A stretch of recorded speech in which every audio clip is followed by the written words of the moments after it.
राष्ट्र में उज्जैन में आज सबसे पहले बात आज के सबसे बड़े पॉलिटिकल डेवलपमेंट की, यानी एमसीडी चुनाव के नतीजे, जिन्होंने 15 साल बाद दिल्ली के एमसीडी पर बीजेपी की बादशाहत को खत्म कर दिया है। एमसीडी के चुनाव में आम आदमी पार्टी सबसे बड़ा दल बनकर उभरी है। चुनाव में आम आदमी पार्टी को 134 सीटों पर जीत हासिल हुई है। वहीं एमसीडी पर अब तक काबिज बीजेपी को इस बार चुनावी झटका लगा है और बीजेपी कुल 104 सीटें ही अपने खाते में ला सकी।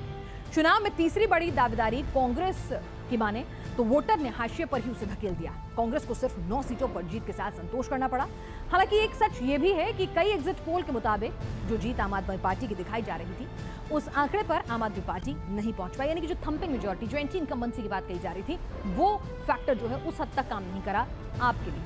दिल्ली में आम आदमी पार्टी के नेताओं और कार्यकर्ताओं का मनोबल जरूर बढ़ेगा इस जीत से। एंटी इनकम्बेंसी से दो हाथ कर रही बीजेपी को भले ही एमसीडी में विपक्षी पार्टी बनना पड़ेगा, लेकिन 100 का आंकड़ा पार कर बीजेपी ने साबित कर दिया कि 15 साल की एंटी इनकम्बेंसी को भी चुनावी गुणागणित के जरिए काफी हद तक रोका जा सकता है।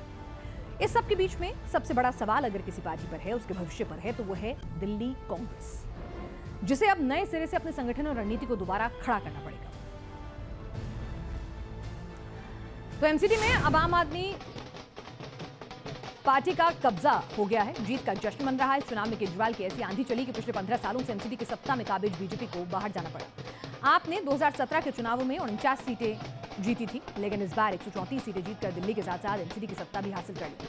आपकी इस जीत पर समर्थकों ने जबरदस्त उत्साह दिखा। कार्यकर्ताओं ने जमकर जश्न मनाया, पटाखे भी फोड़े। बात अलग है कि दिवाली के लिए पटाखों पर बैन है, पोल्यूशन इस वक्त दिल्ली में चरम पर है, लेकिन जीत है बड़ी तो पटाखे भी फूट गए हैं, कुछ रूल्स फूट भी गए। सारे रिजल्ट आने के बाद केजरीवाल सामने आए और जीत के लिए दिल्ली की जनता को धन्यवाद दिया। साथ ही एमसीडी चलाने के लिए पीएम मोदी से भी आशीर्वाद दिया।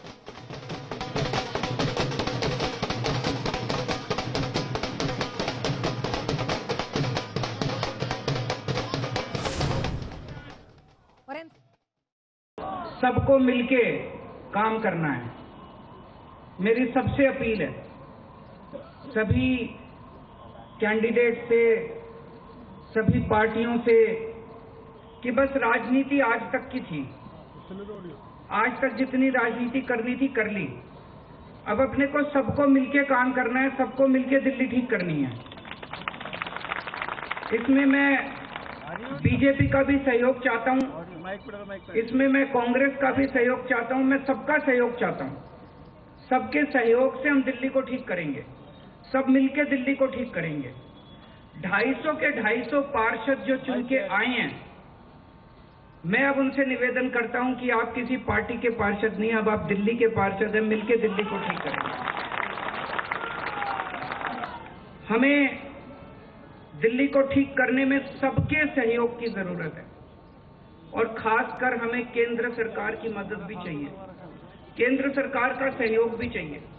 हम आज इस मंच के जरिए से मैं केंद्र सरकार से भी और खासकर प्रधानमंत्री जी से भी दिल्ली को ठीक करने के लिए आशीर्वाद चाहता हूं कि उनका भी, प्रधानमंत्री जी का भी और केंद्र सरकार का भी आशीर्वाद हमें चाहिए।